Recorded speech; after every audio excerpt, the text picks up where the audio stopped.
વિશ્વાસ અને માણસની લાગણી છે.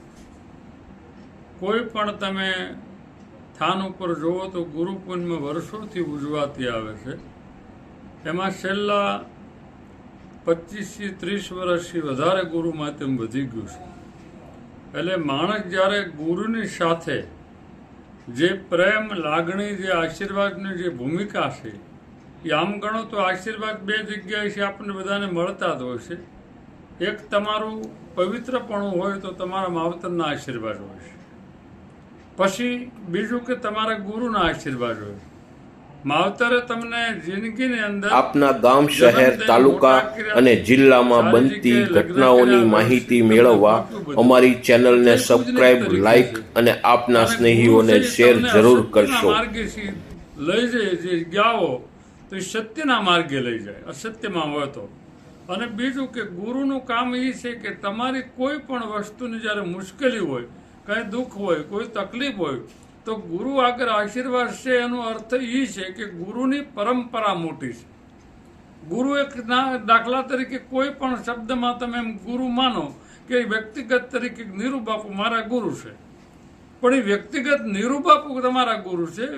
એની આગળ જે પદ ગુરુનું છે, નીરુબાપુ નાના છે, ગુરુપદ મોટું છે.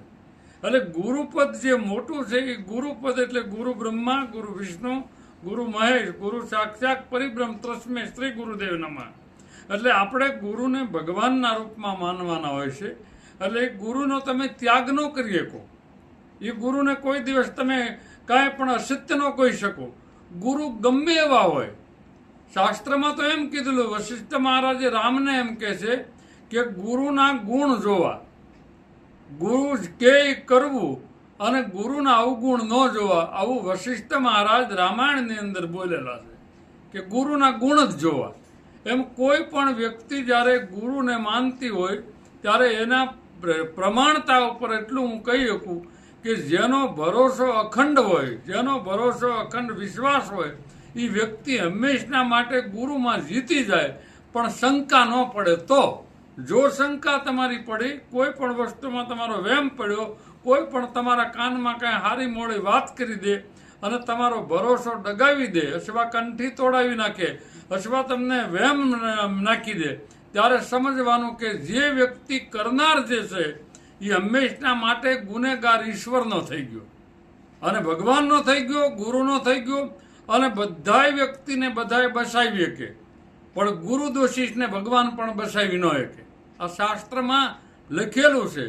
કોઈ પણ તમે અપરાધ કરો, માતાજીનો કરો, ભગવાનનો કરવાનો જ ન હોય, પણ કદાચ થઈ ગયો હોય તો તમારે બસવાનો આરો તમારા ગુરુ આગળ રહે. પણ ગુરુ આગળ જ્યારે કપટ થઈ જાય, ગુરુ આગળ જ્યારે અન્યાય થઈ જાય અને ગુરુને તમે જ્યારે દંભ માનવા માંડો અને એને જ્યારે છોડી દો, ત્યારે એ ગુરુ દોષિત થાય. એની કોઈ દિવસ મુક્તિ પણ નથી હોતી. એવી ગુરુ પૂનમ આવી છે. ત્યારે આ જગ્યાએ દરેક સાહેબને હું કહું છું કે તમારા જ્યાં ગુરુ હોય, કોઈ કાન ફૂક્યા હોય, કોઈએ માથે હાથ મૂક્યો હોય, કોઈ કંઠી પહેરાવી હોય, કોઈએ તમને બોધ આપ્યો હોય, કોઈએ ઉપદેશ આપ્યો હોય, એ તમામ ગુરુ આગળ પોતપોતાને જાવું.